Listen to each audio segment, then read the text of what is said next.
They didn't just reject the gift. I can take rejection. What I wasn't ready for was the way they laughed, the way my mother wrinkled her nose and tossed the care package back at me like it was trash. "What are we supposed to do with this cheap army junk?" she spat. My sister chuckled and added, "Maybe next time, just send a card." Or nothing. It wasn't just the words. It was the silence afterward. The unspoken message that I was less, that I didn't belong, not in their polished little world with designer bags and curated holiday photos. I stood there in my uniform, the same one I wore when dragging wounded bodies out of blown-up shelters, and they looked at me like I was the embarrassment, like my life's work was something to be ashamed of. That care package? It had socks, protein bars, and a hand-sewn scarf for my nephew. Things I had carried across borders, packed in between chaos. Things that meant I remembered them, even when I was thousands of miles away and couldn't sleep at night. They didn't see any of that. Just a box from a daughter who didn't make it big. I didn't argue. I didn't cry. I picked up the box, walked out the door, and didn't turn back.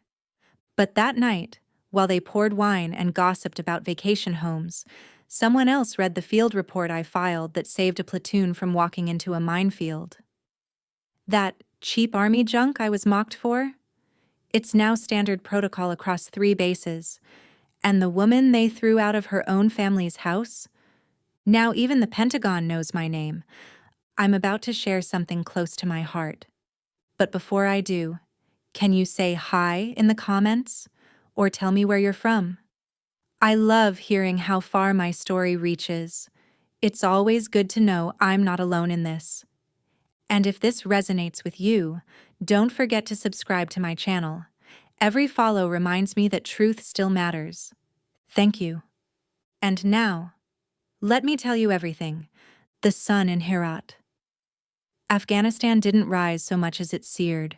The wind carried dust like whispers of old wars, and even the canvas of the supply tent felt like it might catch fire. I was sweating through my uniform shirt, clipboard in hand, checking the inventory of medical crates, ration boxes, and water purifiers. My boots felt like anchors in the sand. A young Afghan private, barely 20, approached and handed me a small cloth bundle. I smiled before even unwrapping it. I'd been expecting this. Inside was a delicate hand-embroidered handkerchief with soft blue thread curling like waves across its surface. I had it made weeks ago, during a rare lull in operations. Carefully, I took out a small velvet box from my locker and tucked the handkerchief inside, beside a brass military insignia etched with my mother's name, Ellen. I slid in a folded letter written in my blocky but precise handwriting, the kind trained by years of writing field reports, but softened with words I hadn't said aloud in years. It was a birthday gift. My mother was turning 60, and even if I couldn't be home, I wanted her to feel seen. Only I hadn't expected what came next. Just before sundown, my CO pulled me aside, a 5-day emergency leave. No warning, no paperwork snafu, just a green light and a military flight home. It felt like the universe was handing me a chance. The C-17 that flew us back to the States hummed through the night as I imagined their faces. Mom, wiping her eyes as she unfolded the handkerchief. Sarah, my older sister, teasing me for being sentimental. And Dad, nodding that quiet approval he rarely verbalized. I clutched the gift in my lap the entire way home like it might vanish if I let go. But when I landed at Dallas Love Field, no one was there. Just a single text from Mom. Keys under the mat. Just come straight home. That was it. After 2 years overseas and 12 in the Army, I came home to silence. I stood outside baggage claim for a while, pretending to scroll my phone, but really just trying not to feel too much. The house smelled the same: lemon cleaner, pot roast, and a faint trace of the vanilla candles Mom always burned. But it felt colder somehow. At dinner, we sat in the same spots we always had. Sarah, still in her white coat from the hospital, looked flawless and smug.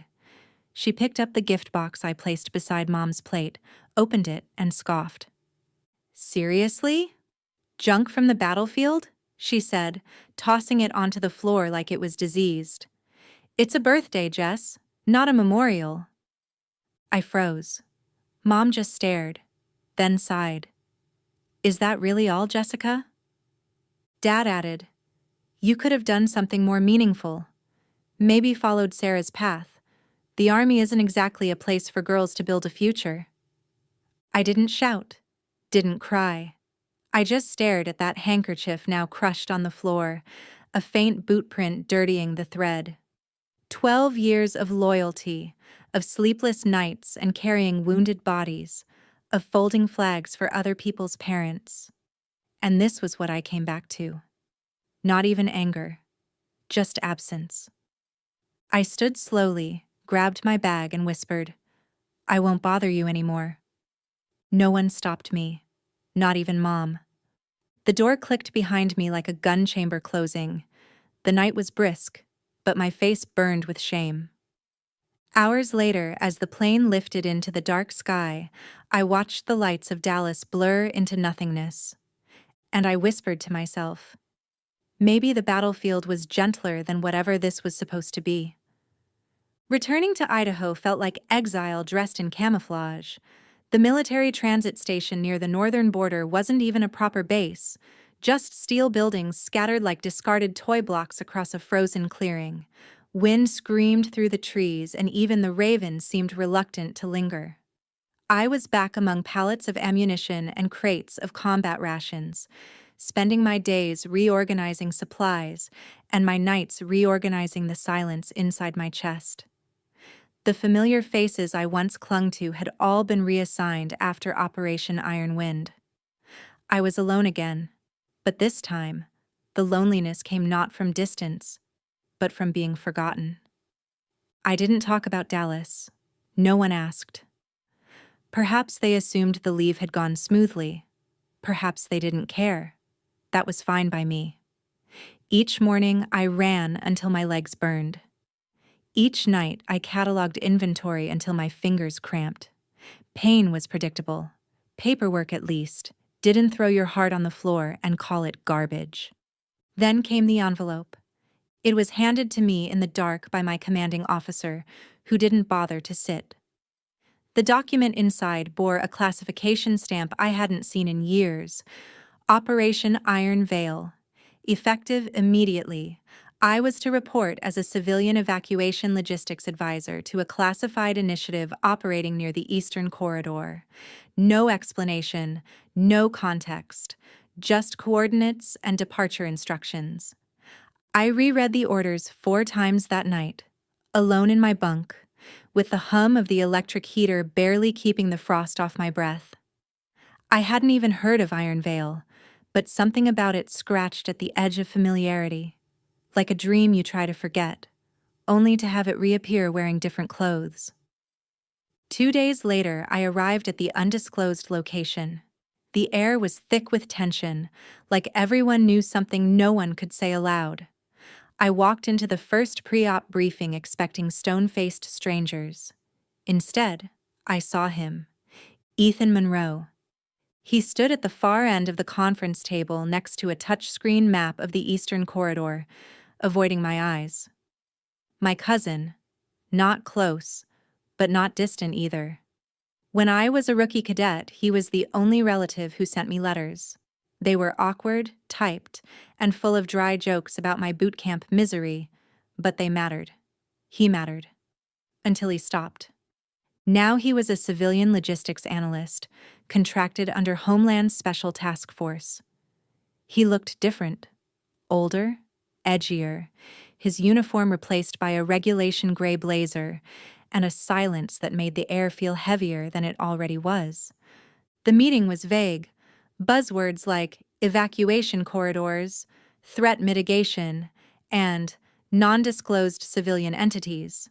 It sounded like humanitarian work, but it reeked of something colder, more strategic. Afterward, I caught Ethan in the corridor between stacks of sealed crates and humming servers. He didn't greet me with a smile, just leaned in and whispered, "Jess, this isn't what you think. There are layers, and your family's more tangled in this than you know." I froze. The hallway suddenly felt like a cliff edge. My heart, dulled by weeks of detachment, began to thud again, but this time with unease. He walked away before I could say anything else. I stood there, boots rooted to the linoleum floor, questions tightening around me like a noose. What did he mean by layers? What was my family's role in a black-inked operation like Iron Veil? And why was I brought back now, after years of being treated like background noise? Something had shifted. My reassignment wasn't coincidence. My return to Dallas wasn't mere bad timing. Someone had drawn me back into this storm for a reason. I just hadn't figured out yet who was pulling the strings, or who would be cut when they snapped. We landed at dawn in the outer perimeter of what was once Marrow Creek, a border town in Arizona, now reduced to a bruised and smoking memory. The wildfires had swept through weeks ago, but the air still tasted like copper and carbon. I could smell the chemicals before I saw the wreckage. The chemical waste facility nearby had ruptured during the blaze, releasing toxins into the ground, water, and lungs of everyone who'd been too slow or too poor to evacuate. Operation Iron Veil had taken on a different weight the moment I stepped off the transport. This wasn't a mission, it was triage. Civilians, mostly undocumented workers and veterans long forgotten by the system, were trapped in a nightmare. My orders were clear: lead the evacuation, secure the corridor, no matter the risk. I stopped counting the bodies, but I never stopped counting the ones I saved. There was a young mother whose arms shook as she held her baby girl, face bandaged and blistered. There were men with missing limbs who refused to leave until every neighbor was found. And there were elders who clung to my sleeve like they were holding on to the last rope out of hell. Each step through that smoke-choked ghost town made me remember what the uniform meant, what my parents never understood. This wasn't about orders. This was about protecting those who couldn't protect themselves, even when no one asked you to. But one moment etched itself deeper than all others. A girl, no older than 7, was pinned inside the remains of a trailer. I heard her cries under splintered beams and snapped wires. The roof groaned, threatening to cave in completely. I didn't hesitate. I threw off my gear, crawled through the debris, pulled her out, and hoisted her onto my back. Flames closed in behind us like wolves. I didn't stop. The last thing I remember is breaking through the smoke line into the open, gasping for breath while she clutched my neck, whispering, "Don't let go." I didn't know we'd been filmed. A drone had captured everything, from the moment I pulled the girl out to the second we collapsed near the transport convoy. The footage leaked within days. By the time we got back to base, it had already gone viral. They called me Captain Phoenix. The moniker made my skin itch. People wanted to believe in stories like mine: noble soldier, reborn in flames, saving the innocent. They didn't see the tremor in my hands when I tried to sleep. They didn't feel the ache in my lungs, still raw from smoke. They didn't know I'd almost left that girl behind because part of me was still bleeding from the dinner table back in Dallas. A week later, I stood at the Pentagon, dressed in my formal blues, a medal pinned to my chest. Cameras flashed. Applause echoed. My name was announced with reverence. But the loudest silence came from the front row. My parents were there. And Sarah. All seated in the place of honor, like they'd always believed in me. Mom wore a pearl necklace she only took out for church. Dad adjusted his tie as if every salute were directed at him. Sarah dabbed her eyes with a tissue. I didn't look at them. Not really. I stared just above their heads, past the crowd, past the generals. Their smiles felt like masks worn too late to the party. Then, as I walked off stage, Sarah grabbed me. She hugged me, something she hadn't done since we were teenagers, and sobbed into my shoulder. Her voice cracked as she whispered, "I know about the base, Jess. About the files. I didn't tell anyone. But Ethan's not who you think. He's not who any of us thought." Her words slithered into me like cold steel. I wanted to believe it was just the emotion of the moment. But something in her voice, strained, terrified, sounded too real. I pulled back and looked into her eyes. There was guilt there. But more than that, there was fear. That was the moment I knew. This wasn't over. Whatever mission I'd been handed, whatever fame they tried to pin to my name, it was only the beginning. Because in this new kind of war, the battlefield wasn't made of sand and gunfire. It was made of secrets. And the first one had just cracked open. After the ceremony, they gave me a room at Fort Belvoir, a sterile corner of the Virginia base meant for rest and recuperation. The bed was too stiff, the light always humming, and the smell of disinfectant never quite faded. But I wasn't really resting. Between briefings, PR interviews, and nonstop calls from higher-ups, I was just another name to parade on a polished list. Proof that the war machine still had its heroes. They even scheduled me for a live segment on national television. I sat under hot studio lights in full dress uniform, medals catching every glare. The anchor smiled like she knew me. "Captain Monroe," she asked, tilting her head just so. "You've inspired so many. Do you have a message for your family? They were at your ceremony, after all." I looked at the camera, measured every word.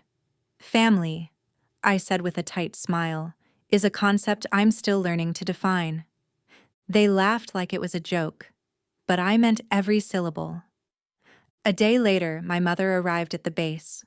She walked in like she belonged there, carrying a woven basket filled with apples, crackers, and imported chocolate. Like we were in a Hallmark reunion movie. She didn't ask permission. She didn't knock. Just showed up with a faint perfume I hadn't smelled since high school, and a smile that didn't reach her eyes. "Your father's at a fundraiser," she said casually, placing the basket on the counter. "But I told the ladies at the club that my daughter got decorated at the Pentagon. They were all so impressed." That was it. No apology, no mention of the gift she let Sarah throw on the floor. No acknowledgement of the birthday dinner, of the years I spent buried in sand and silence. Just bragging rights. She came for reputation, not reconciliation. I nodded, stone-faced. Let her speak. Let her parade her perfectly curated version of motherhood. Let her twist my trauma into her triumph. My silence, at that moment, was the loudest rejection I could offer. Then it happened. She reached into her purse to grab a tissue, or maybe a compact mirror. I don't even remember. But something small fell out, skidding under the edge of the table. A key. I picked it up, out of instinct. Just a regular-looking brass key about 2 inches long, but laser-etched with a code I recognized instantly. Alpha 12 Gamma. I'd seen keys like this during Operation Stone Mirror, in high-clearance vaults. This wasn't a house key. It was a military archive key, used only by authorized personnel to access classified storage. Each one was tracked. Each one issued under extreme scrutiny. "Where did you get this?" I asked. She froze. Just a flicker, the way someone does when they're caught without a good excuse. Then she laughed. "Oh, that? One of your uncles used to work procurement. Probably just a souvenir." But her hand snatched it from mine too fast. I didn't press further, yet. But my heart thudded like a warning drum. What was my mother doing with a key tied to military intelligence archives? Why had she shown up only after the cameras started rolling? And what exactly was she hiding behind that brittle smile? When she left, she hugged me too long, too tightly, as if trying to imprint ownership into my uniform. I didn't hug back. As the door closed behind her, I stood in the silence she left behind, holding my breath, still staring at the empty space where that key had lain. She had brought me fruit and congratulations, but she had also brought a question I could no longer ignore. And maybe, just maybe, the answer was more dangerous than anything I'd faced in uniform. Ethan showed up the next day like nothing had happened, carrying a brown paper bag full of pastries and that same charming grin he'd always used to get out of trouble as a kid. "Thought you could use something sweet," he said, handing me a cinnamon twist and brushing crumbs off his sleeve like we were old friends again. Then he dropped it casually, like it was no big deal. "There's a family dinner tonight. Your parents want to reconnect. Come." I hesitated. Every part of me screamed, no. But I needed answers. About the key. About Ethan.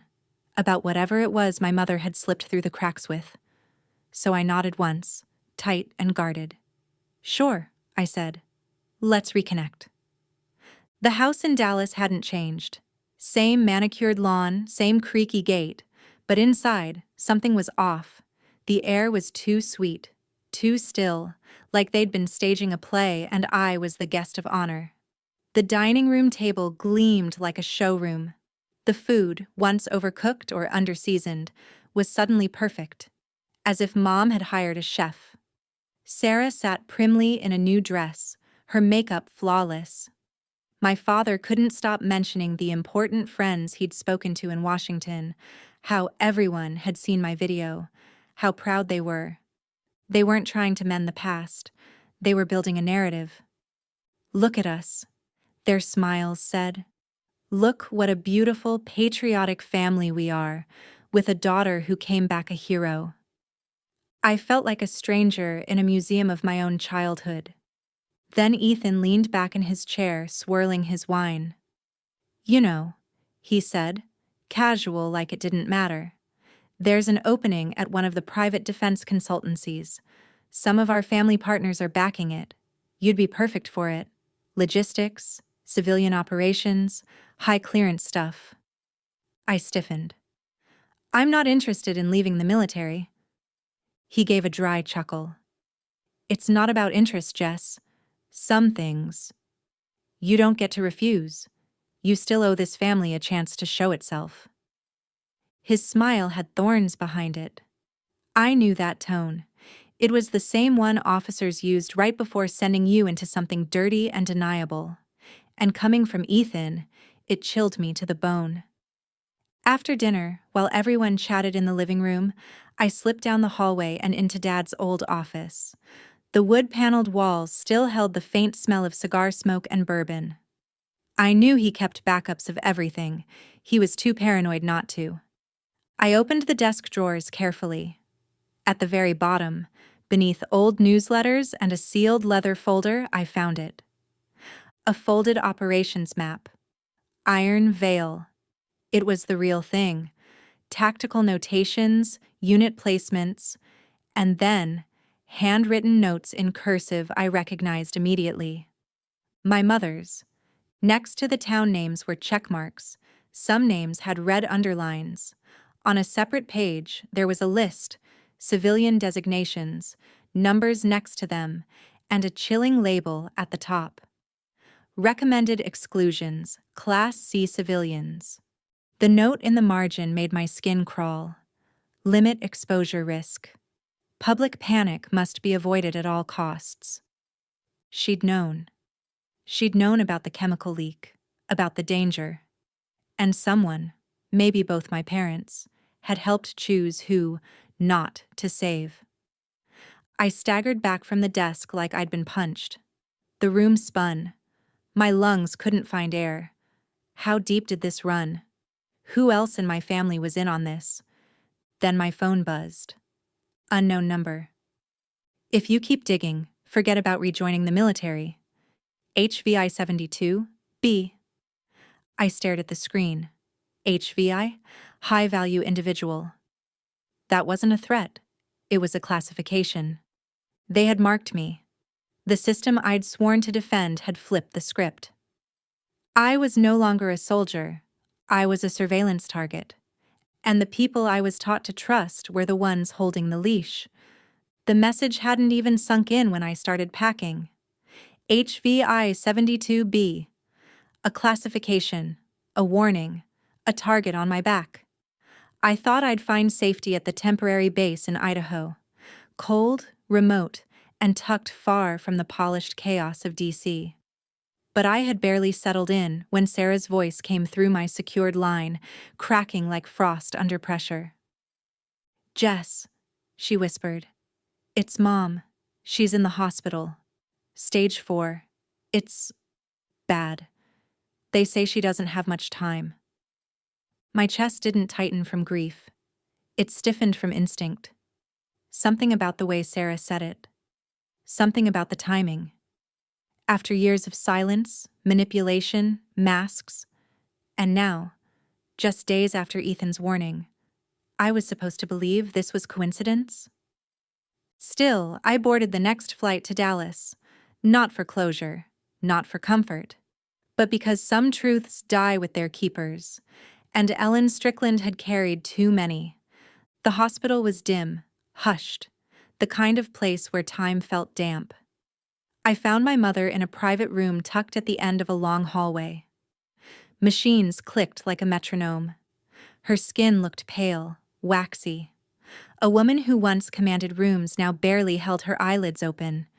But when she saw me, those eyes, the same ones I'd inherited, twitched with something between regret and resignation. We barely spoke. There wasn't anything left to say. Then, when Sarah left the room to grab coffee, Mom motioned weakly toward the bedside drawer. Her hand shook as she placed a crumpled piece of paper in mine.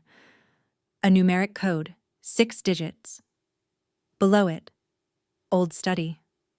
Bottom cabinet. And then, a rasped whisper so quiet I had to lean in close. "Don't trust Ethan. He owes me the truth." She never said another word. That night, I returned to the house. The study was still dusty, untouched. I found the bottom cabinet and punched in the code on a hidden panel. The small safe clicked open with a mechanical groan.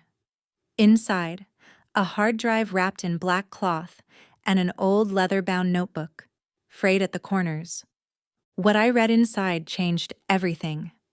The notebook contained letters, handwritten and email printouts, between my mother and a retired general. His name jumped off the page, Marshall Grady. But more shocking was his new title, CEO, of the same private defense organization Ethan now worked for. The documents detailed campaign operations, damage control memos, and strategic civilian omissions. Not just Iron Veil, there were other missions, each buried by public relations blitzes and military silence, all managed to protect certain interests. Then came the dagger. One authorization memo bearing Ethan's digital signature. It instructed the removal of a civilian convoy from the evacuation grid. The rationale? Clearance of corridor for undisclosed cargo transport. Classified asset priority. The corridor matched the exact path where I'd carried that little girl out of the fire. The one who should have been left behind. Left to burn. Ethan had signed her death. I'd been hailed as a hero for saving her. And now I realized I hadn't defied death. I had defied an order. My brother's order. I sat there in that study, shaking, unable to breathe. All the years of doubt, of mistrust, of quiet manipulation. This wasn't family dysfunction. This was orchestration. Then came the sound of keys. The front door. I panicked, shoved the documents into my bag, and crept into the hallway. It wasn't Ethan. It was Sarah. She looked like she'd aged 10 years in 2 days. Her mascara was smeared, her breath shallow. "He's watching me too," she said before I could ask. "He told me to delete everything, said it was for national security. I didn't." She pulled out her phone and played a recording. Ethan's voice, cold, deliberate. "She's digging too far. If she doesn't cooperate, escalate. Handle it like HVI Tier 72. You know what that means. Sarah looked at me, her lip trembling. I didn't know he was like this. He made Mom think she owed him for everything. He used me too. There was a pause. Then she pulled a flash drive from her coat pocket. This has the original list. Names, orders, everything. I kept it. For a long time, we just stared at each other. We hadn't stood on the same side of anything since we were kids. And now, for the first time, we both saw it. The enemy was inside the house. And maybe he always had been. I knew I couldn't fight shadows alone, so I did what every soldier trained for survival would do. I infiltrated. I accepted Ethan's job offer with a tight smile and eyes wide open. He believed I was broken, malleable, that the guilt, the pressure, the isolation would bring me back into the fold. He didn't know I was walking straight into the lion's den with a lit match in my pocket. Before I left Dallas, I reached out to Lieutenant Colonel Monroe, someone I trusted more than anyone left in uniform. Years ago, during the chaos in Syria, I dragged his wounded body out of a collapsed building while mortars dropped around us like hail. He owed me his life, and more importantly, he still had a spine. Monroe agreed to help. Within 24 hours, he confirmed everything I feared. Ethan's organization wasn't just behind Iron Veil. They'd sunk their claws into half a dozen other defense contracts, using shadow companies and shell donors to move weapons, suppress whistleblowers, and erase civilian casualties from public record. It was a cancer running straight through the marrow of the system. The next week, Ethan invited me to what he called a strategic onboarding meeting at their Dallas headquarters. Polished walls, tempered glass, the kind of place where lies wore suits. We sat across from each other in a glass conference room overlooking a city that had no idea what rotted beneath it. A contract sat on the table, sleek, bound in leather, and written in the most careful legalese money could buy. "Sign here," he said, smiling like a politician selling you poison. "And you'll never be watched again. In fact, you'll be the one giving orders." I smiled back. I signed. But what he didn't know was that the document I signed wasn't real. It was a digitally watermarked copy encrypted by Monroe's team, created to trigger a security trace and route system-wide surveillance data into a hidden army server the moment it was logged. Afterward, I excused myself to a private lounge. I took out my encrypted military-grade laptop, entered 2 codes, and launched the upload. All the evidence I had, from the safe, from Sarah, from intercepted internal systems, sent directly to U.S. Army Command and the Office of the Inspector General. By morning, things moved fast. Warrants were issued, offices raided. Ethan was taken into custody for questioning. Several retired generals and major contractors were subpoenaed. It was a bloodless purge, but only on the surface. Still, I didn't return to my post. 12 hours later, I received my own letter. Temporary suspension from duty pending internal review of protocol breaches and unauthorized dissemination of classified material. My record was cleared publicly, my name scrubbed clean. But behind closed doors, the game remained rigged. The network didn't die. It adapted. This wasn't justice. It was a warning. And I wasn't done. 3 weeks later, I stood outside the granite steps of the Defense Oversight Committee building in Washington, D.C., wearing full-dress blues. I wasn't there to defend myself. I was there to speak, to make them hear what they spent years pretending not to. Inside, the chamber was sealed to press, but I could hear the hum of tension even through the thick walls. Outside, dozens of reporters camped with cameras. Veterans stood shoulder to shoulder with civilians I didn't know, holding handmade signs that made my throat tighten. "We stand with Captain Monroe." Across the aisle sat Ethan, flanked by a sea of polished attorneys in pinstripes and smug assurance. But beneath it, I saw the twitch of unease in his eyes. They called me to testify. I stood tall. I told them about Iron Veil, about the evacuation, about the order that nearly killed a child, about the documents hidden in a safe beneath my father's flag. When one of the committee members asked why I didn't just stay quiet and rise through the ranks, I didn't hesitate. Because I didn't join the military to profit off blood, I said. The room went silent. Then came the twist. Ethan's lead attorney stood and, with dramatic flair, played a new recording. Monroe's voice came through the speakers, calm and clear. Too calm. "We can manage this quietly, Ethan. Your people get immunity and my team gets a seat at the table. Mutually beneficial." My stomach turned. The room shifted. Everything I had sent, everything I'd trusted, suddenly looked like a setup. Then, from the back of the chamber, a voice I hadn't heard rise like that in years. "I need to speak," Sarah said, stepping out from the gallery. Not as a sister, as a former military physician in their medical supply network. The chair hesitated, then nodded. Sarah walked forward and handed over a sealed folder. "These are the original records.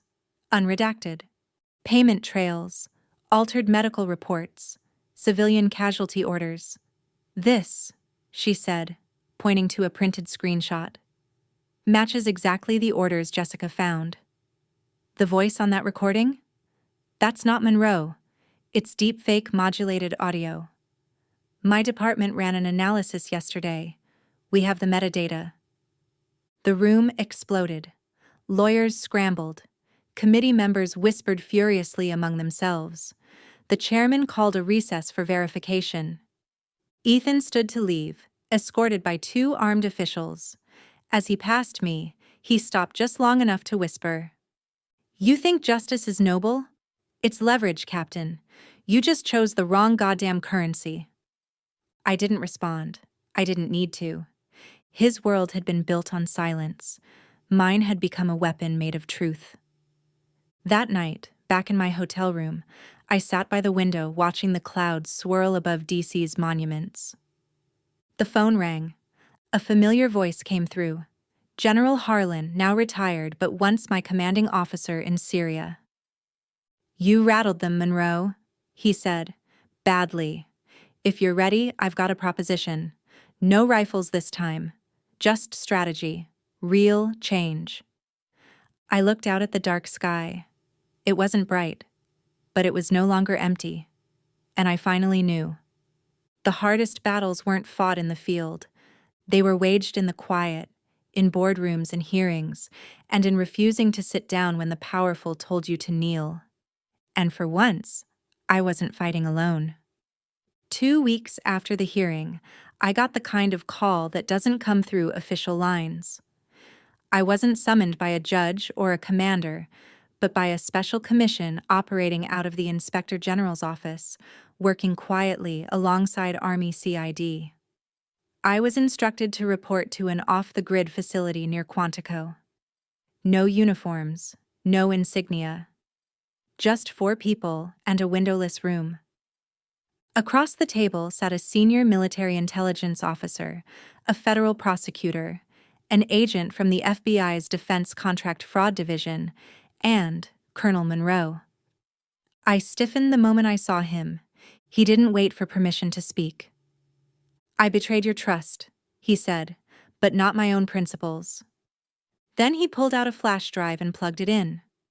What played wasn't the recording they'd used to cast doubt at the hearing.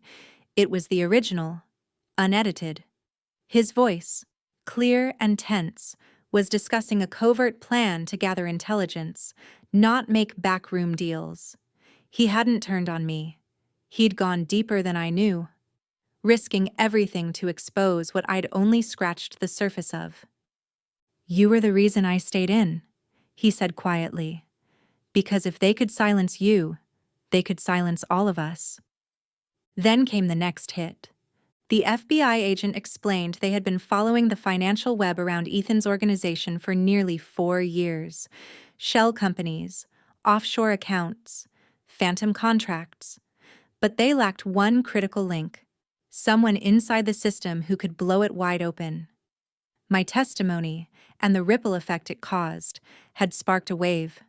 Whistleblowers were coming out of the dark. Documents were leaking. Names were being named. But there was a catch. The prosecutor leaned forward and said, "The hard drive from your mother's safe? It's inadmissible. Collected without oversight. We need you to testify again.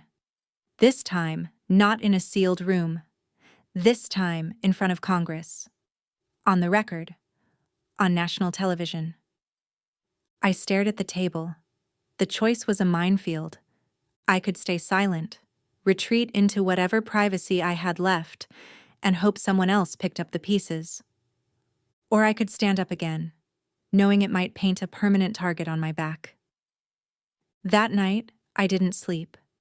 I sat by the window of the base housing, watching frost grow across the glass like veins, thinking of the little girl I carried out of Iron Vale, and of the faces of soldiers who'd given everything and were betrayed in silence. By dawn, I called them back with my answer. "I'll testify," I said, "but don't label me military. I'm not here as a captain. I'm here as a soldier, and as a witness for every civilian who never made it out." 1 week later, the cameras rolled. Millions watched as I sat before the Congressional Oversight Committee, spine straight, uniform pressed but no ribbons, no rank on display. I told them everything. About the polished dinner tables that masked corruption. About the contracts signed with civilian blood. About the silent rooms, the encrypted files, the mother who died with too many secrets. My voice never cracked. My hands never shook. And in that moment, I wasn't just reclaiming my story. I was tearing the mask off a system that had hidden behind honor while bartering with lives. 7 months later, the Department of Defense made their decision. No court-martial, no reinstatement. I was released from service due to security concerns and elevated risk of compromise. No reprimand, no apology. Just a quiet exit stamped with classified ink. I could have fought it, filed appeals, gone public. I could have lit the media on fire, demanded recognition, demanded reinstatement. But I didn't. I packed my life into a rental truck and drove west, into Colorado, toward the range where I trained in my early days, before politics poisoned every command. I found a little patch of land at the foot of the Rockies and built something real, a retreat center, for veterans, for kids from conflict zones, for people learning how to breathe again. I taught survival skills, I taught silence, I taught healing. One quiet afternoon in early winter, Sarah showed up without warning, snow in her hair and a manila folder in her hands. "I work for a congressman now," she said, smiling like she had something sacred to share. "He's backing reform, and he wants to name it after you." Inside the folder, the Monroe Act, Military Whistleblower Protection and Civilian Strategy Transparency. If passed, it would be the first legislation to grant real safeguards for soldiers who speak out, especially those operating in gray zones, in the shadows where truth is hard to trace and harder to prove. Sarah asked gently, "Would you ever consider coming back to DC? As a policy advisor? Or at least, an ethics consultant?" I shook my head. "I'm still serving," I said. "Just not with weapons. Here, the fight is slower, but maybe that's where real peace begins." That evening, as the sun bled across the mountains, I stood in the fading gold light, watching a group of children practice fire-starting drills beside a quiet circle of former soldiers. Some saluted me with their eyes. Others just nodded. No medals were pinned, no cameras clicked, no thunderous applause. But there, in the hush of twilight and truth, I felt something stronger than victory. I felt seen. And I knew. Some wars end not with surrender, but with stillness. Sometimes the most powerful victories are the ones no one applauds for. Not every truth is met with justice, And not every scar fades with time, but choosing integrity over silence leaves a legacy deeper than metals ever could.